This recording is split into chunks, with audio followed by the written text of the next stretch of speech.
Kita sudah sampai kepada bab istihbabi tayyibil kalami wa talaqatil wajhi indal liqa'i. Bab dianjurkannya untuk kita bertutur kata yang baik, tibil kalam, wa talaqatil wajhi, dan wajah yang berseri-seri indal liqa'i, di saat kita bertemu dengan sesama. Akhlak yang sangat indah. Karena mulut ini biarpun kecil, tapi permasalahan besar bisa terjadi karena mulut. Jika ada orang biasa berbicara tidak baik, karena biasa bicara tidak baik, maka kepada yang baik pun dia akan bicara dengan cara yang tidak baik. Karena kebiasaan jelek. Wajah dan lidah adalah lahir. Akan tapi lahir itu pun ada hubungan dengan pancaran di dalam batin seseorang. Kita bisa menangkap seseorang itu bergembira dari wajahnya dan dari garis atau senyum yang terbaca,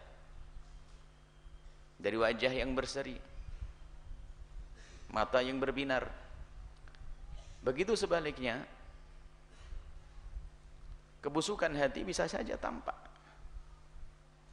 dari bagaimana wajahnya, pandangannya, serta lidahnya. Orang melihat Nabi itu yang dikatakan bahwasanya ruhun minan nur, memancar dari dalam diri Nabi itu cahaya hakiki dan maknawi, hissi dan maknawi, cahaya yang sesungguhnya dan makna. Kemudian fi jismin minal qamari, di dalam tubuh yang laksana rembulan, karena pancaran daripada jiwa yang menyala tadi. Sehingga kalau orang tahu ciri khas Nabi itu adalah ada selalu garis senyum di bibirnya, basam, pandangannya sejuk, tutur katanya lembut dan indah. Sehingga asalkan tidak ada bibit kebencian dan kedengkian itu, melihat wajah Nabi akan terpesona dan mudah untuk mengikuti Nabi. Dan itu juga karunia besar untuk umat ini. Allah beri kepada umat ini Nabi yang seperti itu. Bukan nabinya serem, tapi nabinya indah, yang tidak ada wajah seindah Nabi, sebagus parasnya Nabi, dan senyum Nabi, pandangan Nabi.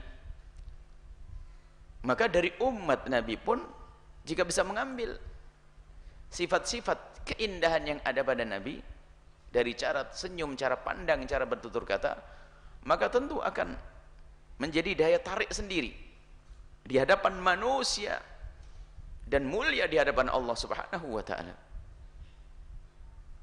Dan itu juga modal besar yang Allah beri kepada Nabi, dengan perilaku yang lembut, tutur kata yang indah, pandangan yang sejuk. Modal yang Allah berikan kepada Nabi untuk menyampaikan pesan-pesan kebenaran. Hak kebenaran adalah kebenaran. Akan tapi ketahuilah bahwa kebenaran itu akan mudah sampai jika kebenaran itu dibungkus dengan cara penyampaian yang benar oleh orang yang parasnya pun benar, cara bertutur kata benar. Dan ini dipakai dalam dunia bisnis seperti apapun, marketing, market, sales dan sebagainya. Kalau ada orang ingin masarkan produk, tidak boleh mukanya serem-serem, harus dipilih yang pandai bertutur kata, lembut, pandangannya lembut, sabar, telaten. Itu dalam urusan dunia. Maka kita yang membawa pesan akhirat pun hendaknya harus lebih indah dari itu semuanya. Dan ini pendidikan dari Nabi Shallallahu Alaihi Wasallam. Imam Nawawi membuat satu bab, yaitu himbauan untuk kita semuanya agar kita membiasakan untuk bertutur kata yang baik, yang lembut, indah. Dan Nabi juga menyebut tentang tutur kata ini. Tutur kata ini dahsyat. Wa inna minal bayani la sihra. Kata Nabi, orang dengan tutur kata yang rapi, dibarengi dengan paras yang indah, kemudian pandangan yang indah, ini bisa seperti sihir. Artinya bukan sihir itu diajarkan, bukan, artinya apa? Punya kekuatan yang dahsyat, sehingga kebenaran yang dibawa pun mudah diterima oleh orang lain, mudah diterima oleh siapapun yang ada di kiri kanannya. Talaqatul wajhi indal liqa, dan juga paras yang indah berseri di saat kita bertemu dengan sesama, khususnya sesama kaum muslimin. Qala ta'ala, Allah Subhanahu wa taala berfirman, wahfid janahaka lil mu'minin. Bertawaduklah engkau. Di sini termasuk berlemah lembut dalam tutur kata, sopan santun dalam berperilaku kepada sesama kaum yang beriman. Kemudian dengan orang yang tidak beriman bagaimana? Jika engkau bersama orang yang tidak beriman tapi ada harapan bahwasanya dia nanti terpesona dengan perilakumu untuk mengikuti ajaran Nabi Muhammad, maka engkau pun harus berperilaku baik, lemah lembut dengan mereka. Dikatakan para ulama seperti itu. Kecuali jika orang tersebut dengan kelemah lembutanmu tambah kurang ajar, kesombongannya yang semakin besar, maka perlakukan mereka seperti mereka memperlakukan dirimu.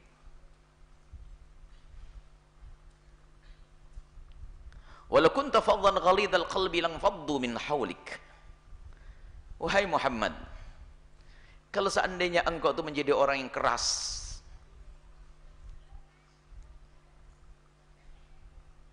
faddan itu keras dalam bertutur kata, keras dalam berinteraksi, berurusan dengan orang, tidak ada manisnya, tidak ada seninya. Kalau seandainya engkau menjadi orang yang faddan, ngomongnya kasar, ceplas-ceplos, tidak memikir tabrak sana tabrak sini, ghalidul qalbi, yang tidak lain itu adalah gambaran daripada pancaran, gambaran daripada hati yang keras. Lang faddu min haulik, niscaya orang pada berlari darimu wahai Muhammad. Ini Rasul, pembawa pesan langit, firman, wahyu. Nah ini Nabi SAW diingatkan oleh Allah, kalau seandainya engkau itu punya tutur kata yang kasar, perilaku yang kasar, maka orang yang ada di sekitarmu akan lari. Maknanya apa?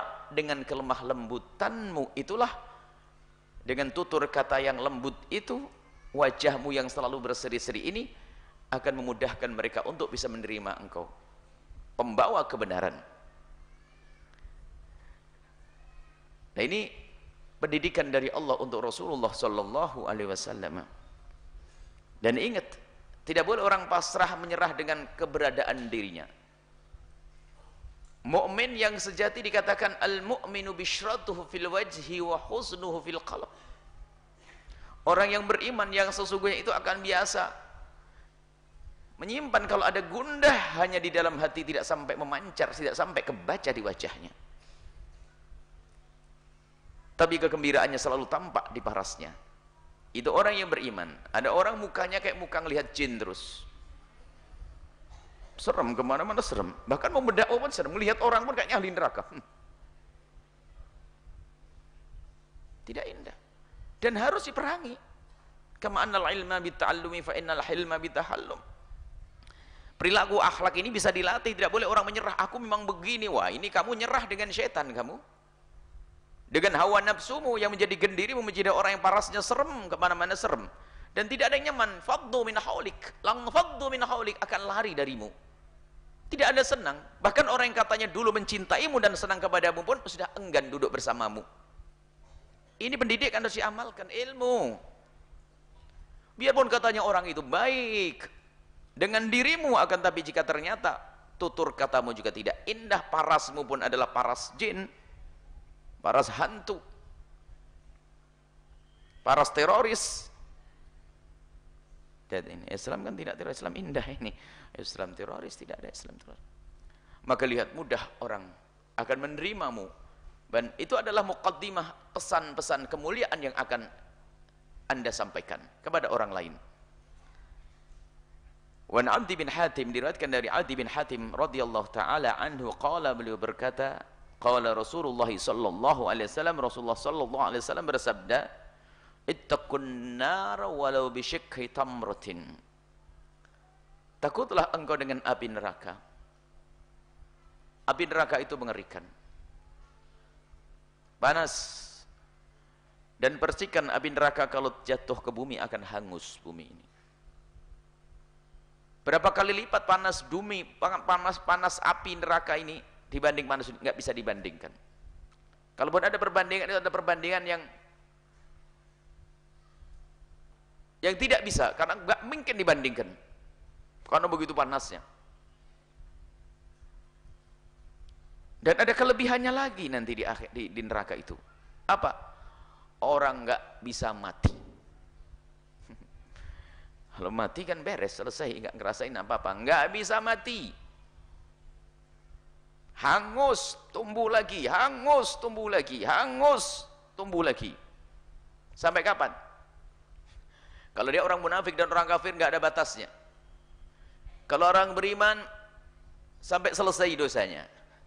Mau? Nggak mau. Semoga Allah mengampuni dosa kita waktu kita hidup ini. Jangan nunggu diseksa di jahanam, ngeri. Kalau pengen nyoba neraka, latihan saja di dunia, suaminya suruh nyetrika pakai setengah menit setiap hari, nyas. Kuat. Setengah menit saja, nggak usah pakai berjam-jam. Setengah menit bang, latihan. Karena kita di rumah sering melanggar Allah, yuk kita latihan deh. Nyos punggung saya deh. Kalau Anda kuat, bolehlah bang. Kita di rumah kita boleh nonton yang macam-macam, boleh ngerjain yang macam-macam, karena kita sudah latihan di neraka. Begitu. Mau? Allah. Setrika itu belum api, itu hanya apanya? Panasnya api, bukan apinya. Nah, ini harus berpikir. Kemudian setelah itu muncullah rasa takut, kemudian berlindunglah wattaqun naro, dari api neraka, walau bisyikki tamratin, biarpun dengan separuh kurma. Dalam riwayat lain Nabi menyebutkan as-shadaqatu tadfa'ul bala. Namanya sedekah itu akan menolak bala, bencana nanti di dunia ataupun di akhirat. Sedekah kita itu akan melindungi kita dari api neraka. Cuman sedekahnya cuman separuh kurma, enak bener nih. Separuh kurma. Nah, ini kan kata Nabi, tolaklah api neraka dengan separuh kurma. Oh iya, separuh kurma bisa menolak api neraka. Untuk siapa yang bisa separuh kurma ini? Bukan orang yang duitnya ratusan juta pakai sedekah separuh kurma. Kebakar masih. Separuh kurma itu gambaran dari Nabi, begitu pedihnya api neraka, maka berusahalah engkau berlindung kepada, minta perlindungan dari Allah agar dijauhkan api dari api neraka, biarpun dengan kemampuan terakhirmu, nggak punya apa-apa misalnya, kecuali hanya separuh kurma. Artinya tidak boleh menyerah untuk melakukan kebaikan. Yang punya miliaran, berikan miliaran. Yang punya ratusan juta, berikan ratusan juta. Yang punya puluhan ribu, mungkin ratusan. Ini ya Allah, aku tak punya uang apa-apa kecuali ini. Semoga ini menjadi aku jauh dari api neraka. Ittaqun nar walau bisyikki tamratin. Takutlah engkau semua dari api neraka, biarpun dengan penghabisan kekuatanmu, nggak punya apa-apa kecuali itu, berikan itu. Separuh kurma. Karena punyanya cuma separuh kurma. Punyanya 6 gudang kurma, sedekahnya separuh kurma. Ya enggak masuk. Faman lam yajid fakaffa bi kalimatin thayyibah. Lah ini terus. Kalau ternyata tidak ada yang engkau berikan untuk bisa menyenangkan orang lain, untuk menghibur orang lain, maka jangan lupa masih ada kesempatan lagi untuk berlindung dari api neraka, adalah dengan kalimatin thayyibatin, dengan kalimat yang baik. Digambarkan ada orang butuh, perlu kepada Anda, minta bantuan untuk kehidupannya, untuk makannya dan seterusnya. Anda tidak punya apa-apa kecuali separuh kurma, berikan separuh kurma. Sedikit apapun yang kau miliki, berikan. Ternyata itu pun tidak ada, paling tidak kata maaf atau bimbingan, memberikan petunjuk, mungkin di sana ada. Kalau saya mohon maaf, saya tidak ada. Tidak ada benar lah ya. Bukan tidak adanya orang kikir, saya betul tidak ada. Saya mohon maaf dan doakan suatu ketika mungkin kalau kamu datang ke sini, semoga saya bisa memberi kalimat yang lembut, senyum. Nah ini bahkan dikatakan bahwasanya Nabi pernah menyebutkan kalau ada seorang memberi wajah yang senyum, wajah yang berseri dengan senyum yang indah dalam berpapasan dengan sesama karena Allah, maka itu lebih istimewa daripada di saat dia memberi makan kemudian dengan wajah yang seram, bikin orang yang makan pun ternyata pada keder, ketakutan, nggak enak makannya. Apalagi di saat orang ini bisa memberi, Allah memberi dibarengi dengan berserinya wajah, dengan senyum di bibirnya. Ini indah lagi, indah di atas keindahan. Inilah pendidikan dari Nabi Shallallahu Alaihi Wasallam. Paling tidak ada kita biasa dengan, kalau memang kita orang yang benar-benar bangkrut-krut, tidak punya apa-apa, tapi jangan sampai kita tuh pelit untuk memberikan senyum kepada siapapun. Bahkan dikatakan tersenyum itu sendiri adalah sedekah, kata Nabi Shallallahu Alaihi Wasallam. Menebar senyum, jadi orang jadi enak dengan kita. Tentunya di sana ada rambu-rambunya juga ya, tidak boleh berlebihan misalnya khususnya untuk mohon maaf yang lawan jenis dan sebagainya. Ingat harus ada ada catatannya karena Allah Subhanahu wa taala. Kalau senyum karena Allah itu akan rata. Mohon maaf ini, senyum sama senyum nanti beda-bedakan. Naudzubillah, ya ini bukan karena Allah. Senyumnya dibeda-bedain. Kalau orang ini menguntungkan kepada dia, senyumnya lebar. Orang ini enggak. Senyum karena Allah. Bahkan termasuk senyum yang paling hebat nanti adalah senyum kepada orang yang tidak pernah senyum kepada Anda. Pokoknya Anda dibikin tidak senyum, tapi ternyata Anda membalas dengan senyum. Hebat. Orangnya nyelekit kalau ngomong dan sebagainya. Anda tidak pernah tergoyahkan dengan prinsip Anda, aku harus selalu menebar senyum. Keindahan. Ini dari wajah saja diatur oleh Nabi SAW. Pendidikan yang indah agar kita benar dalam berinteraksi dengan sesama manusia. Wa an Abi Hurairah radhiyallahu ta'ala anhu, diriwayatkan juga dari Imam Abu Hurairah radhiyallahu ta'ala anhu, anna Nabiy sallallahu alaihi wasallam, bahwasanya Sayyidina Muhammad sallallahu alaihi wasallam bersabda, qal wal kalimatu thayyibatu shadaqatun, kalimat baik yang engkau ucapkan itu adalah bentuk sedekahmu.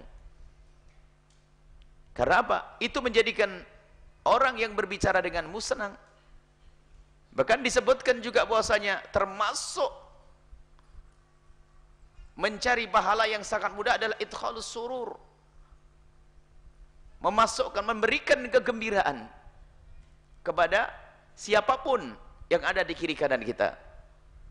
Tentunya semuanya ada rambu-rambunya, dan jangan main-main urusan syariat Nabi Muhammad SAW. Jangan seperti sebagian orang itu melakukan keharaman, katanya alasan apa? Memberikan kesenangan kepada seseorang. Awas, itu terkutuk manusia semacam itu. Misalnya apa? Kenapa kamu melakukan itu dengan perempuan itu? Misalnya nonton sampai zina dan sebagainya. Oh, memberikan kesenangan. Awas, terkutuk manusia ini. Main-main syariat. Dan ini ada kadang-kadang melakukan keharaman, katanya apa? Memberikan kesenangan kepada orang lain. Ini biasa juga. Mungkin juga guyonan para santri yang biasa guyon tuh kehabisan bekal, sampai urusan agama dibikin main-main. Nabi dibikin main-main. Memberikan kesenangan, memberikan senyum. Wah, ini saya harus senyum sama cewek-cewek misalnya. Contoh misalnya main-main begitu. Awas, hati-hati wahai anak-anakku semuanya. Urusannya dengan syariat, jangan main-main ini. Nabi mendidik yang benar. Gara-gara dari sini mendapatkan, wah kita harus senyum dong, senyum, senyum. Semua anak perempuan bilang, kenapa kau tidak senyum kepadaku, dan sebagainya. Narik. Akhirnya pendidikan kemuliaan dijadikan untuk kehinaan, maka hinalah manusia itu. Nabi Muhammad mengajari kemuliaan. Jangan sampai ada di antara kita menggunakan apa dari Nabi SAW, pekerjaan Nabi atau bimbingan dari Nabi SAW untuk kehinaan. Sering ada orang guyon, zina senang sesaat, minuman keras senang sesaat. Bagaimana kisahnya? Minuman keras katanya apa? Memberikan kesenangan kepada orang. Saya memberikan hadiah. Nah ini musibah. Jangan main-main. Kita juga khawatir juga setelah mendengar berita dari ini disalah tafsiri seenaknya sendiri. Kan Nabi mengajarkan kita banyak senyum, wajah berseri-seri, nyenengin orang. Ini kan nyenengin orang. Ngajari neraka itu namanya, jerumuskan orang. Sebab bagi ahli maksiat, zina adalah senang ditafsiri, memberi perzinaan, nyenengkan orang. Naudzubillah. Awas, jangan main-main. Intinya kita tutup di sini urusan main-main. Sebab biasanya juga dari kalangan santri misalnya, yang sering guyon, cerita yang lucu-lucu dan sebagainya, akhirnya masuk pendidikan dari Nabi menjadi direndahkan. Wal kalimatut thayyibatu shadaqatun, kalimat yang baik, tutur kata yang lembut, indah adalah sedekah. Menjadikan orang lain senang. Begitu mudahnya kita mendapatkan kebaikan. Begitu mudahnya kita mendapatkan pahala dari Allah Subhanahu wa taala. Dan ternyata rata-rata pahala itu adalah dengan keindahan, enggak ada yang susah. Subhanallah, kita baca keindahan. Mana ibadah yang susah? Jihad di jalan Allah bagi ahli iman itu mencari mati itu. Urusan suami istri yang lembut, mesra, dengan orang lain indah, apalagi. Semuanya ternyata keindahan-keindahannya diajarkan Nabi SAW. Surga itu adalah indah. Di dunia pun ternyata adalah kita menerapkan apa yang diajarkan Nabi. Di dunia pun kita sudah merasakan kayak di surga. Kesenangan yang tidak bisa diterjemahkan oleh lidahnya. Di saat hati yang benar, ini kan pancaran dari hati yang saling mencintai karena Allah. Lihat, saling mencintai karena Allah. Lihat, setiap bertemu dengan orang, lihat, ingin membantu, ingin berbuat baik. Hilang duit pun dia tidak pernah merasa berat. Karena apa? Ada cinta karena Allah Subhanahu wa taala, mudah membantu. Tidak terbayang ada seorang fakir yang nggak bisa makan di tempat tersebut. Tidak terbayang ada orang kaya yang dirongrong, dicuri sama orang fakir nanti karena hidupnya saling mencintai. Dan hiburannya pun banyak. Kalau orang itu benar hatinya akan terpancar di wajahnya. Contoh, seorang tetangga yang fakir karena hatinya bersih. Hatinya bersih dengan tetangganya mencintai dan sebagainya. Ada tetangganya kaya raya. Subhanallah, tetangganya fakir, cuman tidak pernah ada benci, dia ada dengki di dalam hatinya. Ngelihat tetangganya beli mobil itu nggak pernah keluar duit, ikut seneng. Oh, beli mobil bagus. Nggak pernah beli. Yang punya mobil itu seibu, mobilnya baru, parkirnya hati-hati, bunyi kletek, nggak bisa tidur, kan gitu. Macam-macam. Tapi tetangganya ini karena hatinya bagus, lihat, ngelihat mobil lewat tuh senang, Mas Jansen. Baunya katanya wangi, bau solarnya itu. Karena hatinya benar, terpancar dari wajahnya keindahan. Coba itu sebelah sudah fakir nyungsep, serem kayak lihat hantu. Dari mana ini? Dari kekotoran hatinya akan mancar dari wajahnya. Yang suka cibir, miring sana miring sini bibirnya. Tidak ada indah. Orang lihat dia pun sudah nggak nyaman. Ngapain kamu seperti itu? Tuh. Ngapain? Mobilnya bagus. Macam-macam ada lanjutannya. Lihat, pendidikan dari Nabi ternyata indah semuanya. Nampak dari pancaran, dari hati yang bersih akan mancar wajah yang ceria, senyum. Wal kalimatut thayyibatu, dan biasakan dengan kalimat yang baik, omongan yang baik. Maka kita pun harus menghindar dari segala omongan yang menyakitkan, kemudian omongan yang menjadikan Allah marah. Ini guyonan tentang syariat tadi, menjadikan Allah marah, Rasulullah marah, guyonan, agama dibikin main-main. Agama dibikin main-main. Orang lain tertawa tapi Allah marah. Nggak ada. Kalau Nabi menghibur tidak dengan cara yang haram. Nabi bergurau. Nabi memberikan hiburan kadang.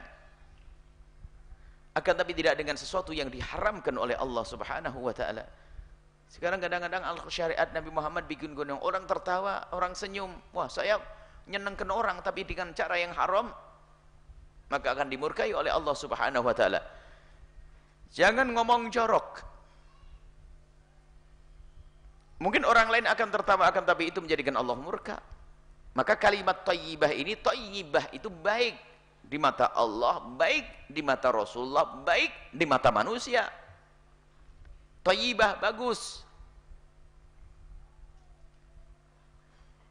Sebab hobi menggunjing itu kalau dengar berita informasi baru tentang kejelekan orang lain itu wah kayak dapat hadiah, itu senang dia. Terus kamu rekam tidak? Wah, bagus nih. Ini harus. Padahal ini adalah kejelekan dan kebusukan. Kawan kita senang. Akan tapi Allah murka. Tidak seperti itu. Kalimat thayyibah itu maknanya apa? Allah tidak murka. Rasulullah tidak murka. Dan orang yang mendengar tutur katamu pun ikut senang. Itu kalimat thayyibah yang sesungguhnya. Jangan ditafsiri dengan tafsir kita sendiri. Wa huwa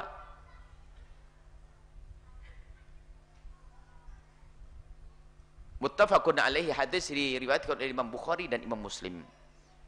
Nah ini sebetulnya sangat mudah ya kalau melakukan kebaikan. Dan ingat ini perlu berlatih.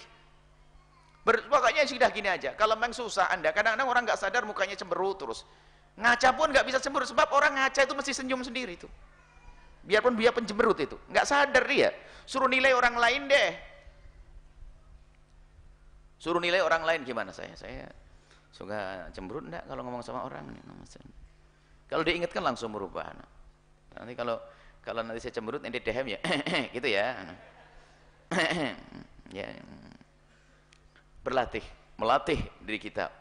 Dan itu sebetulnya berangkatnya dari hati. Nabi SAW bicara tentang lahir, sebetulnya urusannya pembenahan hatimu, yaitu kerinduanmu untuk menjadikan orang yang di kiri kananmu itu nyaman, orang di kiri kananmu itu tidak tersinggung. Itu kan kemauan hati untuk membuat seperti itu, membuat suasana yang cair, yang indah.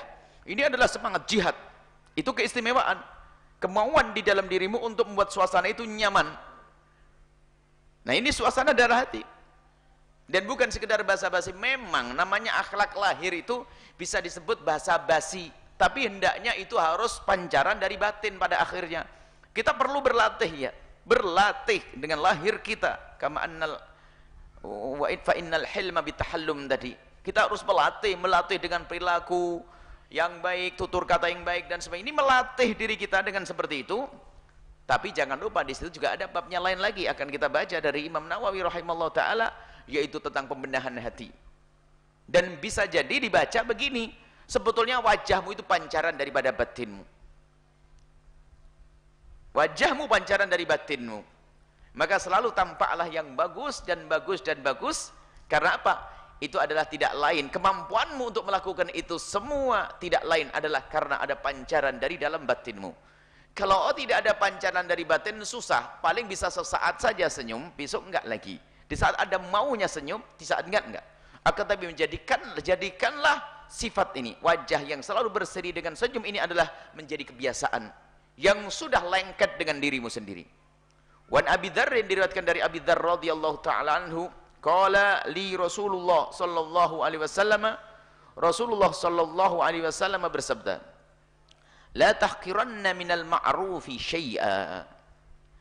Jangan engkau meremehkan kebaikan sekecil apapun. Jangan engkau meremehkan kebaikan sekecil apapun. Kalau tadi ittaqun nar walau bisyikki tamratin, berbuatlah baik biarpun itu adalah terakhir yang mampu kita lakukan. Tapi ini beda. Kalau tadi walau bisyikki tamratin, kamu tidak punya apa-apa.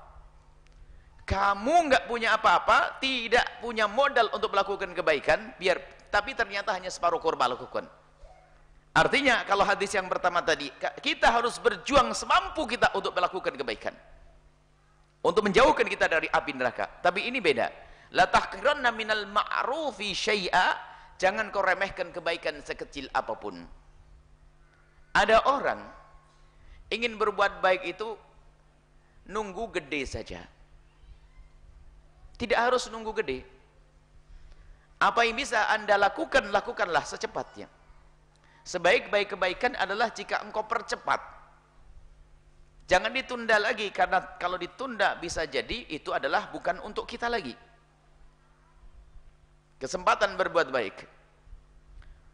Latakiranna minal ma'rufi, jangan sekali-kali kau meremehkan kebaikan sekecil apapun. Nah, kalau ada orang selalu memperhatikan kebaikan yang kecil sekalipun, berarti dia ngerti nilai kebaikan itu di hadapan Allah Subhanahu wa taala, maka sudah bisa dipastikan kebaikan yang besar pun dia akan mengambilnya. Ibaratnya begini.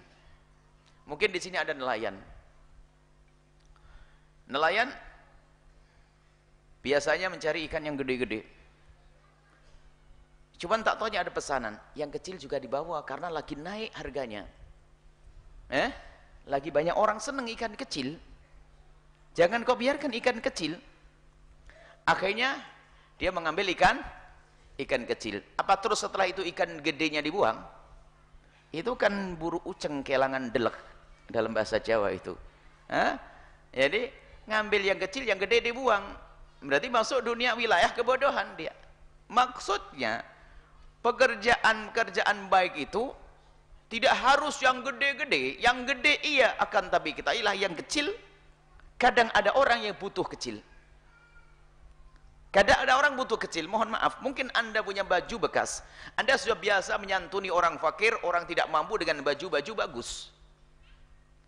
Akan tetapi ternyata Anda suatu ketika punya baju bekas, yang syar'i tentunya ya.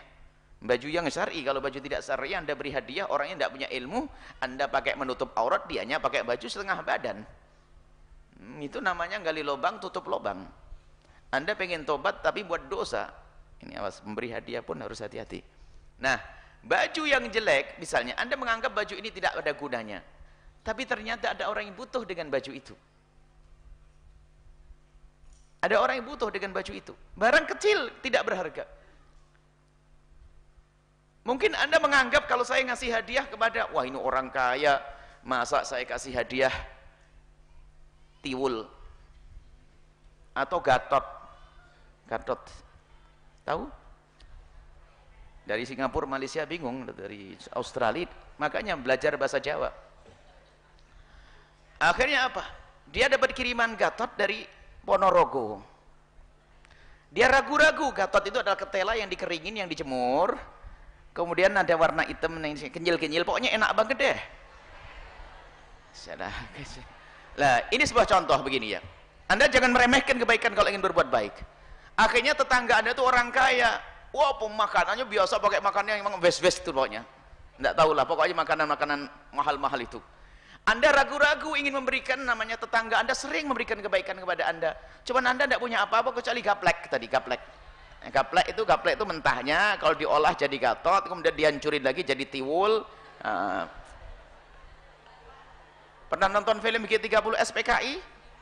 Harus nonton itu, biar kita semakin semangat untuk menjauhkan PKI dari kita. Dan itu baru ngerti iki tiwul, ada kan? Masih ingat? Iki tiwul. Nah, ternyata Anda ragu-ragu memberikan gatot tadi atau gaplek kepada tetangga Anda. Akhirnya tetangga Anda main ke rumah Anda, Bu, ini apa ini? Oh, ini gatot saya kiriman dari Ponorogo. Ya Allah, saya itu asli Ponorogo, lama tidak makan gatot. Bisa jadi begitu. Pokoknya kalau melakukan kebaikan jangan ragu. Mungkin orang seolah-olah Anda menganggap dia tidak butuh dengan kebaikan yang kecil itu, tapi bisa jadi itu berarti bagi mereka. Inilah kadang-kadang kita tuh milih-milih, mau berbuat baik nanti aja deh, kalau sudah banyak saya kirim. Nggak, kecil pun kadang dibutuhkan kok. Nah, ini pendidikan juga. Dan kami selalu ingatkan bahwasanya yang selalu pengen bersedekah gede, lalu kalau bersedekah kecil malu, itu tanda tidak ikhlas. Ya Allah, saya sedekah kok cuman sedikit. Nggak apa-apa, lakukan sekarang, yang gede mah nanti. Berbuat baik itu jangan ditunda-tunda.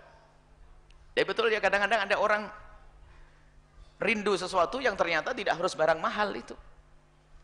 Ini seperti itu kebaikan, dan orang di kiri kanan pun seperti itu. Apalagi Anda orang kaya, mengukur kebiasaan hidup dengan diri Anda sendiri, padahal ada hal-hal yang sederhana di dapur Anda sangat dibutuhkan oleh orang yang ada di sana. Mungkin menurut Anda adalah Anda tidak pantas untuk memakannya, tidak senang untuk makannya, tapi ternyata banyak orang yang membutuhkannya. Cuman jangan salah paham juga memberi orang yang jelek-jelek, nggak begitu. Ini bahaya lagi nanti. Wah, ini saya ngasih yang jelek, nanti aja dipilih yang jelek. Bukan begitu. Lan tanalul birra hatta tunfiqu mimma tuhibbun, babnya lain. Kamu kalau ingin mendapatkan kebaikan yang sesungguhnya, berikan kepada orang yang paling tidak sama-sama kau suka. Kau suka, kasihkan orang lain. Paling tidak, saya senang, saya kan. Termasuk yang Anda ternyata tidak senang pun disinggung oleh Rasulullah SAW. La tahqiranna minal ma'rufi syai'a, jangan engkau remehkan kebaikan sekecil apapun. Lihat, subhanallah. Jadi mudah sekali berbuat baik, tidak usah nunggu gede, tidak usah dapat nunggu kiriman dari mana, tidak usah, apa yang ada. Jadi membiasakan, sampai begitu indahnya pendidikan dari Nabi SAW. Kalau engkau itu membuat marok, membuat kuah atau merebus daging, itu daging itu asapnya kemana-mana, ya kan? Tetangga pun cuma maka perbanyaklah kuahnya, kirimkan ke tetangga biarpun hanya kuah saja, biar ikut merasakan. Artinya merasa ini memberi kebaikan kepada orang lain. Nah, makanya juga kami serukan kepada siapapun kalau ingin berbuat baik tidak harus dengan yang gede-gede. Yang gede-gede alhamdulillah itu adalah kemurahan dari Allah, kemudahan dari Allah berikan kepada Anda, tapi juga kita menggerakkan orang. Intinya jangan sampai kita tidak biasa dengan baik. Mulai yang kami sebut dengan barang rongsok segala macam. Sebenarnya keinginan kami apa? Ayo kita biasa menjadikan apapun yang bersama kita itu jadi baik, jadi berguna, gitu saja. Terakhir kami ajak, yuk sedekah, gabung sedekah yang rutin per bulan, biarpun hanya 1.000 rupiah. Artinya apa? Sesuatu yang paling disepakati. Kira-kira kalau orang sebulan 1.000 rupiah itu ada yang keberatan? Nggak ada. Nah ini, jadi maksudnya apa? Agar kebaikan yang selalu kita lakukan. Jangan meremehkan biarpun sekecil apapun. Yang belum daftar tuh katanya meremehkan juga ini. Yang belum mendaftar 1.000 masih pelit, 1.000 rupiah. Kalau ibu 1.000 nggak bisa bayar, nanti laporan saya pinjemi. Yang penting ibu nyambung gitu loh ya. Saya pengen nyambung semuanya dengan kemuliaan itu. Nabi membuat seperti ini apa? Nabi bersabda semacam ini. Jangan sampai ada orang itu terlepas dari kebaikan. Sampai la tahqiranna minal ma'rufi syai'a. Jangan kau remehkan kebaikan sekecil apapun, karena makna terpenting adalah engkau pernah merasa berbuat baik dan engkau bangga dengan perbuatan baik itu, maka itu iman di dalam hatimu. Jadi merasa senang dengan berbuat baik. Masya Allah, Masya Allah. Dari kesenangan, itulah yang dikatakan halawatul iman. Manisnya keimanan itu adalah di saat orang melakukan kebaikan, lalu dia senang. Dan kalau tidak melatih berbuat baik, gimana bisa senang? Latihlah. La tahqiranna, jangan kau remehkan kebaikan, sekecil apapun kebaikan itu. Sehingga macam-macam program yang kita buat ya. Yang terakhir yaitu, mohon semuanya bisa mendaftar untuk bisa bersedekah infak, biarpun hanya 1.000 rupiah. Mohon maaf yang warga luar Indonesia, 1.000 rupiah itu adalah dapat apa ya? Sesuap nasi. Kalau makan satu menisan ya pokoknya. Gula. Pokoknya 1.000 sangat kecil. Kalau di tempat lain 1.000, Indonesia itu besar-besar, serem tuh, namanya 1.000, jutaan. Jadi ya, baik. Jadi teman-teman yang dari luar dengar kita ngomong angka-angka itu, mikir dulu, karena angka kita memang angka dahsyat, semuanya gede-gede angkanya. Ya, puluhan ribu. 1.000 dolar, 1.000 real, 1.000 rupiah, enggak sebanding ya. Ya, enggak sebanding. Enggak, maksudnya sangat sedikit. Artinya apa? Membiasakan kebaikan itu loh. Nabi ingat, ulah tahkiran, jangan Anda remehkan program-program kecil. Janganlah saya yang gede aja nanti setan yang membisikkan itu. Akhirnya ada orang mau berbuat baik, misalnya punya duit 50.000 atau 100.000. Ada orang punya duit 50 juta. Buya, saya punya duit 50 juta, ingin saya kembangkan buat kebaikan. Mau ada mana lebih utama? Saya berikan kepada masjid, musola yang akan bangun, atau saya buka usaha dulu biar berkembang dan sebagainya. Berikan dulu. Ada berpikir, karena apa? Kecil, kayak tidak berguna. Ketahuilah, Yang paling berarti untuk dirimu adalah manfaatnya akan kembali kepadamu. Jangan berpikir tentang berkembangnya nanti. Kalau berpikir tentang berkembangnya nanti, banyak orang, daripada saya sedekah sekarang mending saya kembangkan dulu, nanti sudah banyak saya sedekah banyak. Belum sempat mati dulu gak sedekah, diwaris sama anaknya. Jangankan kok yang gede, yang 5.000 saja, mohon maaf ibu, bapak, 5.000 sudah niat, saya mau sedekah, saya kasihkan tetanggaku yang fakir 5.000. Lah kok tidak segera dikeluarkan, disimpan di saku, keluar di pinggir jalan jadi pisang goreng. Hati-hati. Maka kalau niat baik itu langsung, sehingga ada sebagian para kekasih Allah itu, kalau punya niat itu, nggak mau menunda. Suatu ketika ada seorang kekasih Allah dikisahkan beliau adalah sangat menjaga, ngerti makruh pun dihindari oleh waliullah. Tidak mau berbicara di toilet. Sama sekali tidak pernah berani berbicara di toilet. Karena makruh. Akhirnya apa? Suatu ketika lagi di toilet, berteriak manggil anaknya, waladi, wahai anakku, sini, sini, sini. Anaknya kaget. Abah tidak pernah keluar suara di toilet, kok tiba-tiba hari ini bersuara. Apakah ada ular atau pintu yang bisa dibuka? Teriak, abah, ada abah. Nah, waktu aku duduk di sini, aku terlintas uang abah yang di saku tadi, akan aku berikan kepada orang fakir. Tolong cepat ambil. Takut abah keluar dari toilet, berubah niat abah. Niat kok ditunda-tunda, kalah sama setan. Perbedaan kita dengan setan itu, kalau kita berusaha kita pakai istirahat, kalau setan berusaha nggak pernah tidur, nggak pakai istirahat, ya kan gitu ya. Ini termasuk la tahqiranna minal ma'rufi syai'a, jangan anda meremehkan kebaikan sekecil apapun, berbuatlah dan jangan malu. Yang merasa malu di saat berbuat baik yang sedikit, maka ketahuilah di saat berbuat baik yang banyak bisa jadi bukan karena Allah Subhanahu wa taala. Kemudian wala antal qa'ahaka biwajhin taliq, dan jangan lupa bahwasanya biarpun kebaikan itu adalah dalam bentuk yang paling ringan, nggak pakai modal duit, yaitu engkau bertemu dengan saudaramu dengan wajah yang ceria. Ini termasuk bagian terakhir nih, pungkasan. Ya Allah, ngasih duit nggak bisa, bantu nggak bisa, Masya Allah, wajahnya ceria saja itu sudah membuat orang senang. Wajah yang ceria diajarkan Nabi, dimasukkan bab kebaikan oleh Rasulullah SAW. Artinya sudahlah, kalau anda tidak bisa membantu yang fakir, tetangga yang miskin, paling tidak jangan nyakiti dengan lidahmu, wajahmu yang tampak berseri di hadapan mereka. Kadang sudah berubah lagi menjadi meremehkan, sudah tidak berseri, meremehkan. Kalau ketemu orang fakir cemberut saja. Na'udzubillah. Wah, ini paling tak duit. Paling sudah kebiasaan. Mau pinjam duit paling lah, pinjam nggak pernah balik. Sini saya kasih, nggak usah pinjam. Ngasihnya emosi. Ada enggak gitu? Jangan emosi dong kalau ngasih. Kenapa kok gitu? Biasa dia pinjam nggak pinjam duit. Tapi kalau ngasih jangan pakai emosi. Ada begitu. Buya itu gimana? Ada orang sering pinjam tuh, sering pinjam saya tahu, kalau pinjam nggak pernah balik, gimana? Ya kalau mau ngasih, jadi jangan waktu marah-marah deh. Ini nggak usah pinjam, nanti paling nggak bisa balik. Nah ini nggak boleh begitu ya. Wajahnya tidak talik, wajahnya tidak penuh keceriaan.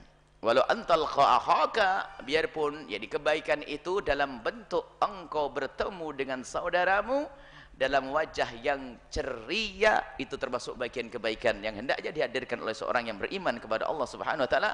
Rawahu Muslim, hadis ini diriwayatkan oleh Imam Muslim.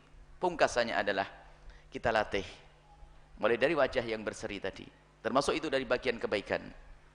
Senyum dengan saudaranya indah, semarah apapun dia, semarah apapun kita dengannya, kita harus sadar dia itu adalah umat Nabi Muhammad sallallahu alaihi wasallam. Memang ada marah, nanti babnya marah waktu marah karena mungkin seorang suami melihat istrinya salah, atau istri melihat suaminya salah, melanggar hukum Allah, misalnya ada teguran saat itu, tapi di saat selesai teguran harus berakhir, tidak boleh dibawa kemana-mana. Maka duduklah dengan orang yang sering nebar senyum, agar anda ketularan senyum. Kalau anda duduk dengan orang serem-serem, anda ikut serem, pasti itu mau tidak mau, sebab anda sedih juga ya. Makanya yang istrinya senyum, suaminya gampang senyum. Ini juga ada pantulan ya. Kenapa kok pasanganku kok cemberut dengan saya? Gimana tidak cemberut? Kamu saja tidak pernah senyum ya. Insyaallah lah. Nah, maka dengan keindahan-keindahan yang diajarkan Nabi ini ternyata muqaddimah kebahagiaan nanti di akhirat. Semoga Allah menjadikan kita punya batin yang bersih, sehingga akan memancar di paras kita, paras yang ceria, sehingga memandang saudara kita dengan penuh keceriaan, sehingga kegembiraan pun mudah kita dapat di dunia, mukaddimah kebahagiaan nanti di akhirat. Dan juga semoga kita tidak pernah meremehkan kebaikan sekecil apapun, akan tapi juga jangan sampai kita terlena untuk menjadi orang yang berbuat baik dengan amal yang besar. Yang besar kita lakukan, yang kecil jangan tinggalkan. Wallahu a'lam bissawab.